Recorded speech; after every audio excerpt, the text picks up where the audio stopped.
I'm Holly. I'm Gabriel. And we're Battleborn Pins. I think Gabe started to notice that they were a trend that was happening on mostly Instagram. And there was a lot of pins that we saw that hadn't been made that we would wear and we would buy. So we started to do a lot of research on where to get them from. And Gabe just really dived in and started designing. Yeah, I saw an Akira pin that I wanted. And then that turned into an obsession of me buying things. And then I realized there was this whole social network of pin makers who trade and sell amongst each other. I thought I can get in on this.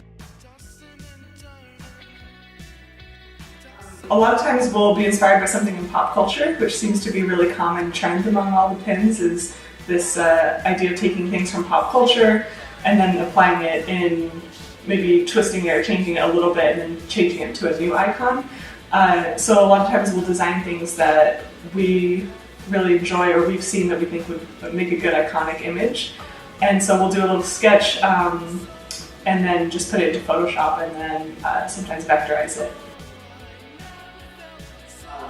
The unicorns we made, the first pin we ever made, sold out within a month or so. So did the Elliott Smith Figure 8 wall, which is that famous mural on Sunset Boulevard in Los Angeles. And the Mouth Breather pin. Those are probably the 3 best sellers.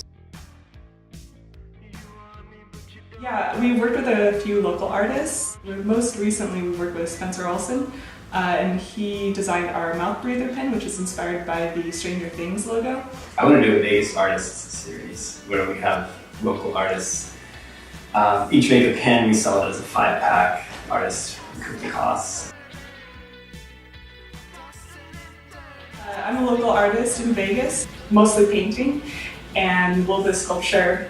And then I also work with Floropop, which is a pop-up wedding company, where I'm an officiant and floral designer.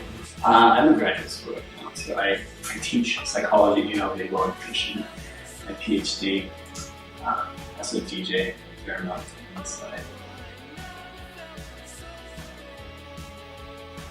I've been drawing like little monsters and little ghosts for forever and finally got the confidence to make it into a pin. Gabe's been pressuring me to make all my little drawings into pins, and I finally just caved and listened to him. So the little ghost was inspired by, the original design was much more complicated. It was a little like haunted house and they were poking out of it, and it was just like way too much going on, so I simplified it down just to the idea of the 3 ghosts.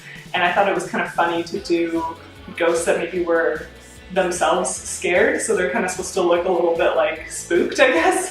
So they're all huddling together and like a little afraid. So I thought that was kind of cute and just in time for Halloween. We made our first pin in January of last year. We didn't put it up for sale until May, so this has really been 4 or 5 months thus far. We sat on the origami unicorn for so long, like not realizing how well it would do, because we kind of put it out and then didn't really do anything with it. And then it got featured onto a major pin page on Instagram, and it just took off like crazy. Vice they'll do a pin feature where they pick their favorite pins. Ours has been on, we've had 2 pins on there. The origami unicorn, inspired by Blade Runner, and then I made a Kuji sweater, like the one that Biggie Smalls wore in the 90s. Well, I think part of it's due to the advent of social media as a means of selling items. Instagram right now is the largest social media website for sales in the world. Like, it's upsurged past Twitter, past Facebook.